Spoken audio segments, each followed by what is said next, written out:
Years ago, I saved a drowning boy from the river. I performed CPR and brought him back to life. Gasping for air, his eyes locked onto mine with fierce determination as he declared, "I've decided to marry you when I grow up." I laughed, brushing off his words, thinking he was just a naive child. But 10 years later, that boy had become a powerful and domineering CEO, Brian Hawk. On the day of my wedding to my fiancé, Brian stormed in with a group of men, brutally beating my groom before dragging me away. "I told you I would marry you," he growled. "Your husband can only be me." Using my family's lives as leverage, he forced me into a marriage I never wanted. He locked me away in a private villa, isolating me from the world and forbidding any man from coming near me. Day after day, he tried everything to win me over. Lavish gifts, tender words, desperate pleas. But I remained unmoved. Frustrated, he brought in a woman who looked uncannily like me, Ariel Berg.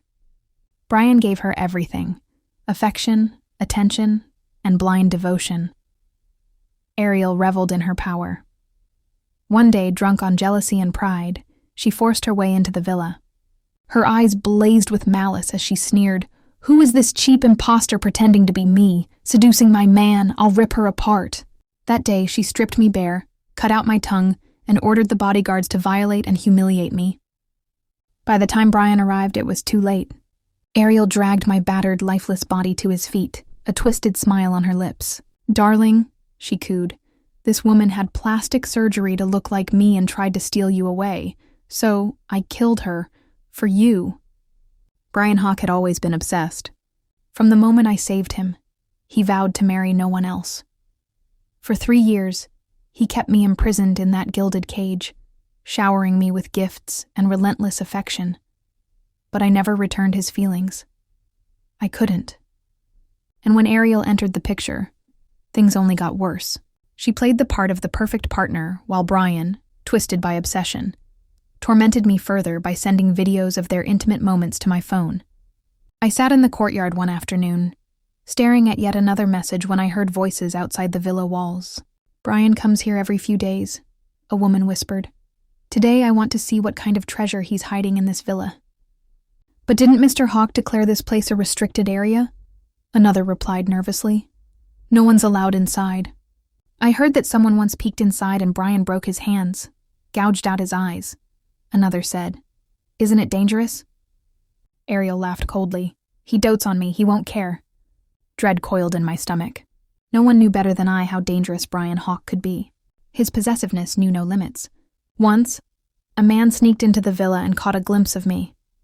The next day, Brian shattered his hands, crushed his feet, and tore out his eyes. Then the man disappeared, completely, as if he had never existed. At first, Brian's jealousy was only directed at other men, but then he noticed how I treated the maids, kindly, warmly, like a real human being. That pushed him over the edge.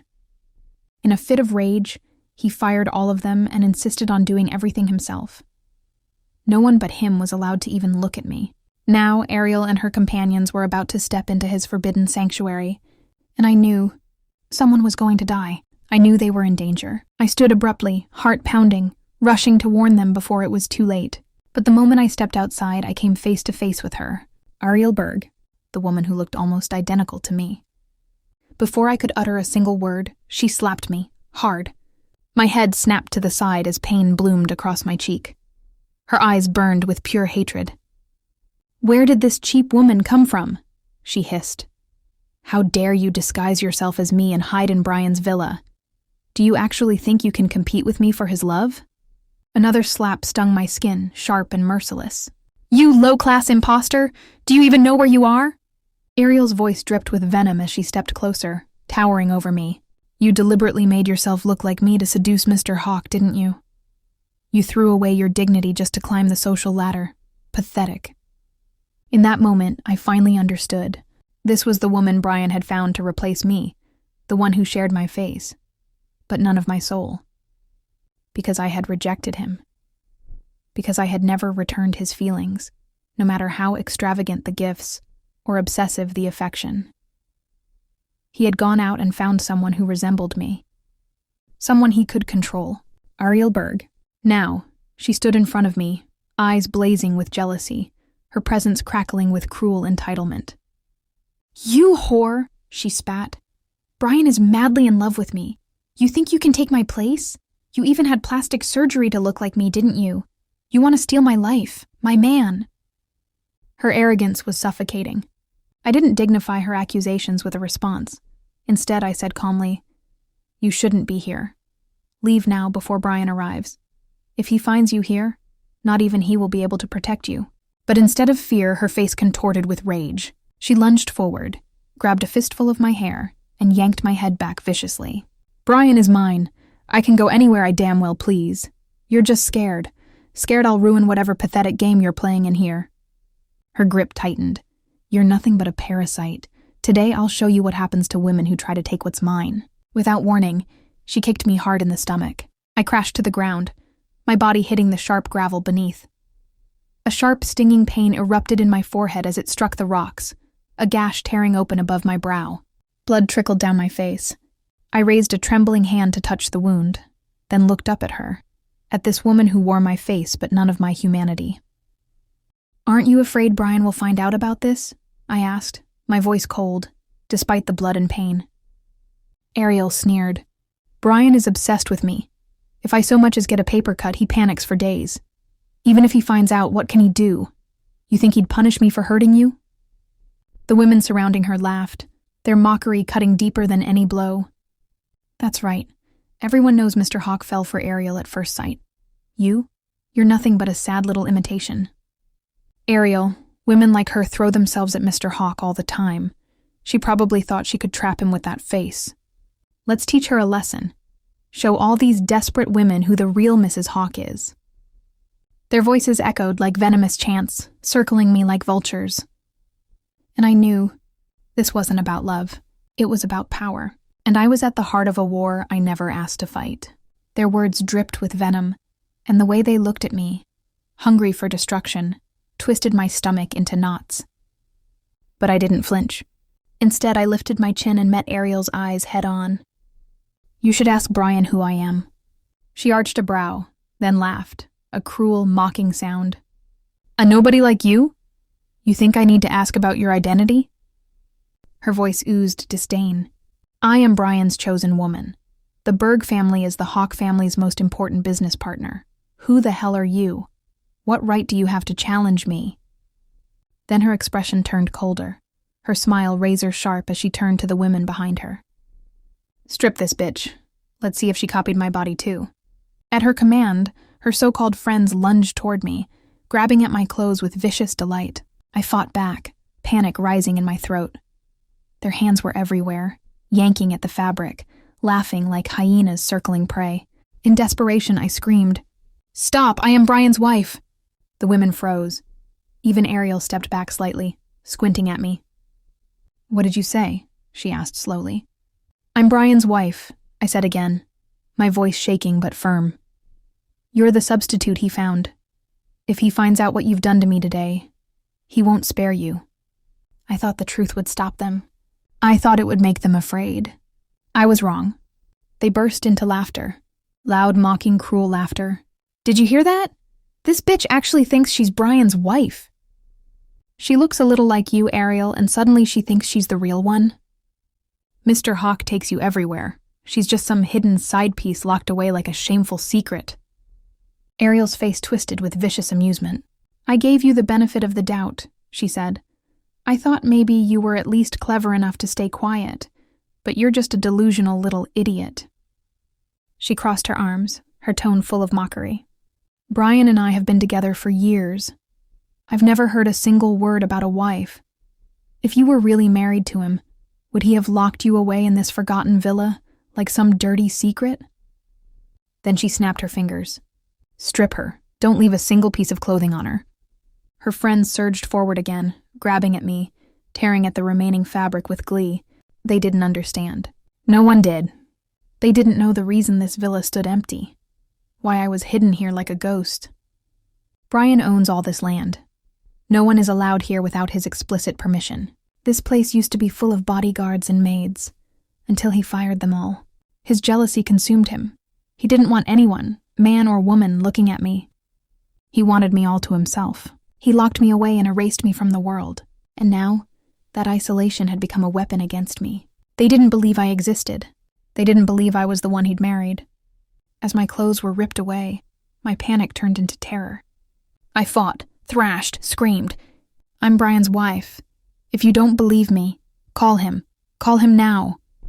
But instead of stopping, my words only seemed to ignite them further. Ariel's friends slapped me mercilessly, their strikes sharp and relentless. You lying whore! Let's beat the truth out of you! Blow after blow crashed against my face. My cheeks ballooned with swelling. My skin throbbed, bruised, torn, and stinging with every breath I took. My torn clothes barely clung to my body, exposing me to their sadistic delight. Ariel watched with satisfaction, her lips curling into a slow, venomous smile. This bitch's hair is such an eyesore. It's hiding too much of her pathetic body. Then her eyes lit up with something even darker. She reached into her pocket and pulled out a lighter. Click. A small flame flickered to life. Before I could move, she grabbed a fistful of my hair and set it on fire. Whoosh! The flames devoured my hair like dry paper. A searing heat exploded across my scalp, pain detonating like wildfire beneath my skin. I screamed, a sound ripped from the depths of agony, as I tried to slap out the fire. But they held me down, forced me to burn. The stench of scorched flesh filled the air, thick and suffocating. Within seconds, my hair was gone, reduced to charred remnants. My scalp pulsed with raw, blistering pain. Ariel stepped back and admired her work. Look at you now, bald and ugly, she said, laughing with cruel satisfaction. Let's see how you seduce men looking like this. Her friends clapped and cheered like they were at a show. I trembled, every inch of my body shivering with rage. My fists clenched so tight my nails broke skin. I looked up, voice hoarse but unwavering. You'll regret this. Brian had threatened my family. He had locked me in this place for years, turning this empty villa into a prison. I had endured his obsession, his control. But this was unforgivable. Ariel stepped forward and pressed the sole of her stiletto into my face, grinding it down with smug satisfaction. Regret? She sneered. Her voice dropped, cold as death. Since your mouth keeps running, maybe you don't need it anymore. She turned to her bodyguards, her tone like ice. Cut out this bitch's tongue. One of the guards stepped forward, pulling out a dagger. The blade gleamed under the light, sharp, cold, merciless. Terror surged through me. Then one of Ariel's friends, her voice trembling, spoke up. Ariel, this is Mr. Hawk's estate. Is it really okay to take things this far? Ariel scoffed, utterly unfazed. What's the problem? Brian is my man. His house is my house. I'm just cleaning up some trash. Who's going to stop me? She turned to the others, her smirk widening. Besides, Brian loves me more than anything. Even if I kill her right here, he wouldn't blink. Her friends giggled. That's right. Ariel is Mr. Hawk's most beloved. There's nothing she can't do. When the time comes, Mr. Hawk will only pity Ariel for exhausting herself over this cheap woman. Their cruel laughter echoed around me, and even the timid girl, once hesitant, now watched with a cold glint in her eyes. Whatever doubts she had were gone. I lay crumpled on the floor, my heart pounding wildly as the bodyguard approached, dagger in hand. Panic surged through me. I am Brian's wife. If you do this, he will never forgive you.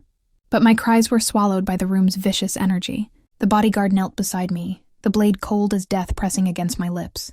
I writhed, but Ariel's friends held me down, their fingers digging into my flesh. My strength was waning. My soul frayed. The cold stone beneath me. The laughter. The violence. It all felt like a nightmare I might never wake from. And then, a voice cracked through the chaos like a thunderclap. Enough! Everyone froze. Brian stood at the doorway, fists clenched, his face twisted in fury, and something else. Desperation. I blinked through swollen eyes. Was this real? She is my wife, he said, each word like a blade slicing through the silence. A stunned hush fell over the room. Ariel's face contorted in disbelief, her friends stumbling back, scrambling to distance themselves. But I couldn't take my eyes off him. Brian finally saw me. I expected him to walk away again, to vanish like every time before. Instead, he dropped to his knees, his hands trembling as they reached for me. "Estelle?" His voice cracked. "I was blind. I was a fool. Please, let me make this right." Tears burned in my eyes. Was it too late? Could love survive this much pain? He didn't wait for my answer. He lifted me into his arms, like I was something fragile and sacred, holding me close as though he could erase the past with sheer will. No more cages, no more silence, just you and me, how it should have always been. For the first time in forever, I wanted to believe him. The scent of roses hung in the air. Silk sheets cocooned my aching body, a cruel contrast to the pain still laced through every nerve. I stirred. Before I could move, strong arms wrapped around me, pulling me gently into the warmth of a familiar chest. "Estelle, don't," Brian whispered, his breath hot against my ear. His arms, once suffocating, now felt like a shield. I turned my head, slowly meeting his gaze. His golden brown eyes no longer held the cold indifference I had once feared. Now they burned, feral, haunted, wrecked. He looked like a man who had just clawed his way out of hell. My voice cracked. Before I could finish, a glass of water touched my lips. "Slowly, love, you're still healing." He held the glass with both hands, as though afraid I'd vanish if he let go. I had never seen Brian like this. Frantic, doting, obsessively attuned to every twitch of my body. It was terrifying and heartbreakingly tender. A doctor entered quietly, medical bag in hand. But the moment Brian saw him, his entire body tensed. "If she so much as flinches, you'll regret ever stepping into this house," he growled. The doctor blanched, nodding quickly, his hands trembling. Brian never loosened his grip. His fingers traced soft circles on my skin. Every time I winced, he flinched harder. "Brian," I whispered. His gaze locked with mine. And for a fleeting moment, I saw the broken boy beneath the ruthless man. "I should have protected you," he murmured, his forehead pressing to mine. "I should have told the world you were mine, before it ever got this far."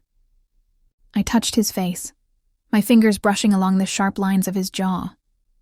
"You did now." He closed his eyes, pulling me tighter. "And I'll never let you go again." For so long I had been lost in the shadows.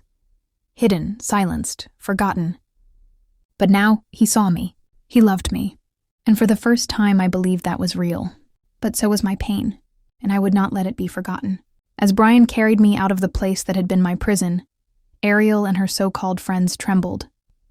Their arrogance was gone, replaced by fear. Brian's rage had made his power undeniable.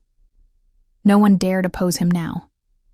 "Tell me what you want, Estelle," Brian murmured as he gently sat me on the silk sheets of our bedroom. Our bedroom. "Whatever it is, I'll do it." I looked at him, the man who had once allowed my suffering. Now, he knelt before me, ready to destroy anyone who had hurt me. "I want justice," I whispered. "I want them to feel everything they did." His eyes darkened, not with hesitation but with agreement. He cupped my face gently, pressing a soft kiss to my forehead. "Then justice is what you'll have." The next day, Ariel and her friends found themselves in the same torment they had once forced upon me. Their wealth, their power, stripped away. Their pretty faces, once full of pride, now marked with fear. And as they knelt before me, begging for mercy, I smiled. Because for the first time in forever, I was no longer the victim. The grand ballroom shimmered under golden chandeliers, filled with the most powerful figures in the business world. Tonight was Brian's company's anniversary, an event that commanded the attention of the entire city. But tonight, the spotlight wouldn't be on the empire he had built. It would be on me. For years I had been a secret, a hidden name, a forgotten truth buried beneath the lies of others. But not anymore. A hush fell over the crowd as Brian stepped onto the stage, his expression unreadable. Then, his voice rang out, steady and strong. "Tonight, I won't just celebrate my company's success. I will introduce you all to the woman who has always been my strength, the woman I should have never let suffer in silence." His gaze softened as it met mine. "My wife, Estelle." Gasps echoed through the hall as I took slow, deliberate steps toward him. Dressed in an ethereal white gown, I looked every bit the Queen Brian now treated me as. But what truly stunned them wasn't just my beauty. It was the truth. Ariel's face drained of color, her hands trembling. Her friends whispered furiously, realizing the woman they had mocked, tortured, and tried to erase was now standing in the position they had once coveted. I met their eyes with a knowing smile. Brian took my hand, pressing a reverent kiss to my fingers before turning back to the crowd. From this day forward, let it be known, Estelle is not just my wife. She is the only woman I will ever love. Ariel staggered back as though struck, and for the first time she understood. She had lost. Life with Brian had changed.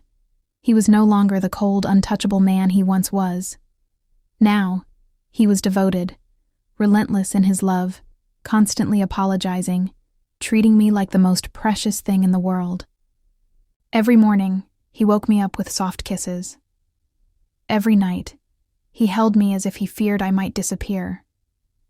He showered me with flowers, gifts, and handwritten letters.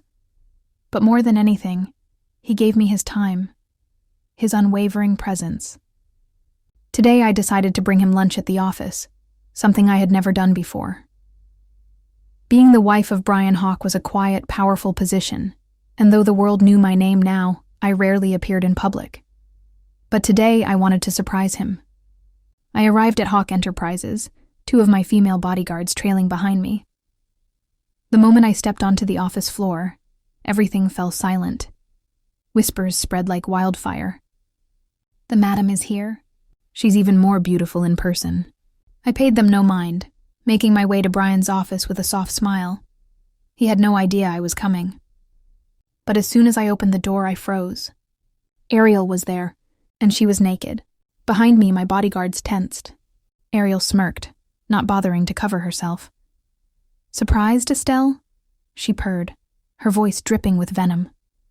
"Did you really think Brian could ever be loyal? He's a man. He'll always come back to me." I stayed silent, my expression unreadable. Ariel mistook my silence for shock and pressed on, stepping closer. He spent years chasing me, loving me, spoiling me, and now, here I am, in his office, waiting for him. Before I could respond, the door swung open. Brian walked in, carrying a bouquet of flowers. His body went rigid the moment he saw the scene before him. His face twisted in disgust. "What the hell is this?" His voice, sharp and filled with fury, sliced through the tension in the room. Ariel turned to him with a smirk. "Darling, I was just showing Estelle the truth. You still want me, don't you?" Brian's jaw clenched, his knuckles whitening around the bouquet. In one swift motion, he threw the flowers to the ground and stormed toward her. "You think I want you?" His voice was dangerously low. "You disgust me, Ariel." Ariel's smirk faltered, her confidence cracking. "Brian, don't lie to yourself." "I said you disgust me." His words were like a whip, sending a shiver through the room. Ariel's posture stiffened, but she didn't retreat. Brian turned to me, his face desperate. "Estelle, I swear I had no idea she was here. We can check the CCTV. "I believe you," I said, my voice calm, my gaze unwavering. A visible wave of relief washed over him, though his anger still simmered. He turned back to Ariel, his fingers twitching at his sides, as if he could strangle the life out of her with a single motion. "You have no idea what you've just done." His voice dropped to an icy whisper. Ariel took a nervous step back, attempting to maintain her composure. "Brian, I raised my hand, cutting her off. Then I turned to my bodyguards. "Drag her out of the building," I ordered. "As she is." Ariel's eyes widened in horror. "You wouldn't—" I smirked. "Oh, but I would." The guards moved swiftly, seizing her with practiced ease, dragging her, naked, through the hallways of Hawke Enterprises. Her screams echoed behind us, fading as we passed the stunned staff. Brian exhaled, running a hand down his face. "I can't believe this." I stepped closer, placing the lunch I'd brought on his desk. With a teasing smile, I crossed my arms. "Now," I said, "are you going to eat, or do I have to spoon-feed you?" Brian chuckled, running a hand through his hair. "You would do that just to humiliate me, wouldn't you?" I raised an eyebrow. Try me." Shaking his head, he sighed dramatically before picking up his utensils and digging into the meal. I watched as he took the first bite, his expression softening with surprise. "You made this?" he asked, his voice laced with disbelief. I nodded. "Of course. You've been so busy I figured you needed a real meal, not just coffee and stress." Brian's eyes softened, his gaze lingering on me for a beat too long. "You're too good to me." I smirked. "I know." After finishing the last bite, he leaned back in his chair, looking satisfied. "That was incredible. What's the occasion?" I hesitated for a moment before stepping closer, my heart pounding in my chest. "Actually, there's something I need to tell you."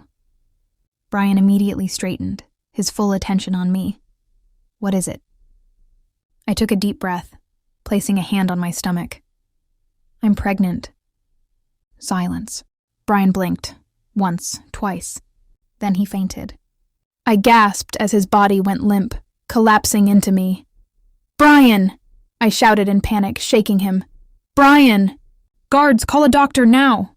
I screamed, my voice laced with fear. The 2 guards outside the door rushed in, their eyes wide with shock at the sight of Brian slumped in my arms. One of them quickly pulled out his phone and called for the company's on-site doctor. "He's going to be fine, ma'am," one of the guards said, though his words barely registered. My hands were shaking as I stroked Brian's face. This was supposed to be our fresh start, our new chapter. He'd promised to protect me, so why did it feel like I was losing him in this moment? Minutes dragged on, but they felt like hours. Just when I was about to lose my mind, the doctor arrived, kneeling beside us. "What happened?"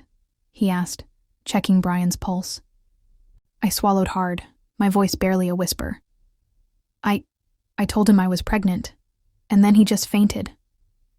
There was a beat of silence before one of the guards let out a barely stifled snort. The other guard struggled to suppress his laughter, his shoulders shaking. I shot them both a glare. "This isn't funny! What if something is wrong with him?" The doctor, though clearly amused, remained professional. "Don't worry, Mrs. Hawk. It seems like the news just overwhelmed him." He smirked slightly. "Though I must say, I've seen many reactions to pregnancy announcements, but this is definitely a first." I ignored the guards, my hands trembling as I gripped Brian's hand tighter. My heart was still racing. This was supposed to be our fresh start, and yet, here he was, unconscious. How could I not panic? Just then, Brian groaned, his eyelids fluttering open. His gaze locked with mine, and he squeezed my wrist with a strength that startled me. In a hoarse whisper, he murmured, "I will protect you at all costs, even if I have to gamble my life." I let out the breath I hadn't realized I was holding. Tears welled in my eyes as I leaned down, pressing my forehead against his. "Then start by staying conscious, you idiot," I whispered. And for the first time in a long time, I truly believed in our future. Brian held me close, his arms wrapped around me like a protective shield. He hadn't let go since the doctor left. His hands were always on me, my face, my hands, my stomach, like he needed to make sure I was real, that this wasn't some dream. I laughed softly, running my fingers through his golden hair. "Brian, I'm not going to disappear." He pulled back just enough to look at me, his gaze filled with awe. "You're carrying our baby." His voice was barely a whisper, as if he couldn't quite believe it himself. I nodded, placing his hand over my stomach. "Yes, and I need you to take care of yourself too. Fainting every time I tell you something important isn't exactly reassuring." He chuckled softly, his fingers brushing gently against my belly. "I can't help it. This is the happiest I've ever been." His smile faltered as guilt darkened his eyes.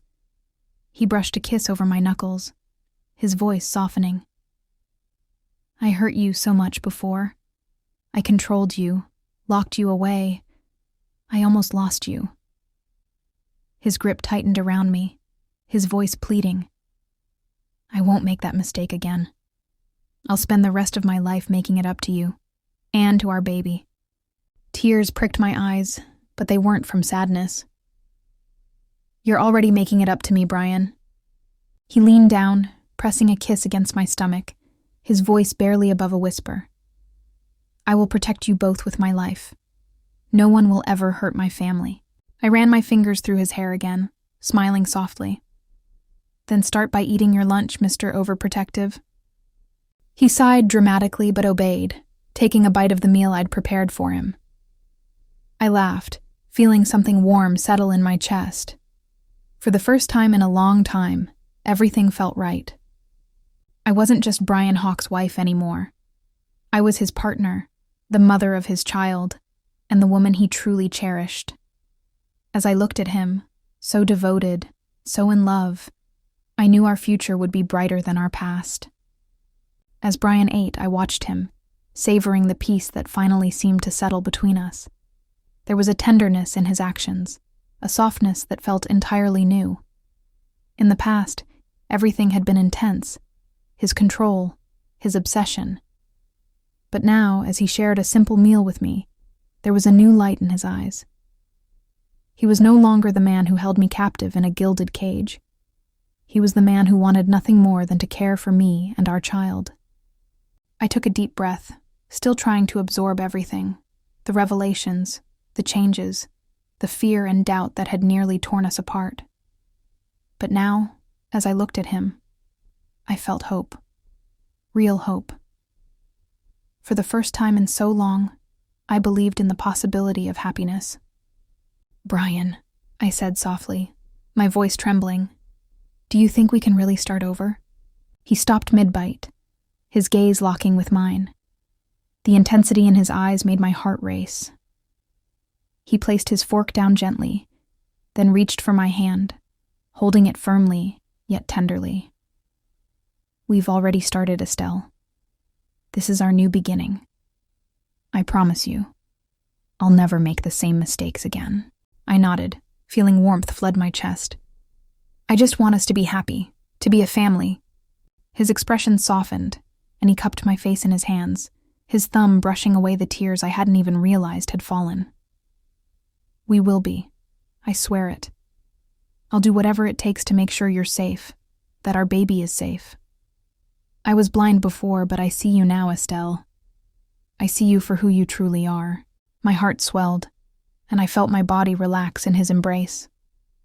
I didn't know if our past would ever fully fade, but in this moment, with him, I felt like I could breathe again, like we could heal together. As I settled back against the cushions, I placed my hand over my stomach once more. It still felt surreal, the thought that we were expecting a child, a little one who would be ours to love and protect. Brian leaned over, pressing a soft kiss to my forehead. I love you, he whispered, and I'll love our child even more. Nothing in this world will ever make me let go of either of you. I smiled through my tears, feeling the weight of his words settle deep in my soul. I love you too, Brian, and I believe you. As the evening stretched on, Brian and I talked about our future, the plans we wanted to make together. We spoke of parenting, of the life we wanted to build, one filled with laughter, love, and safety.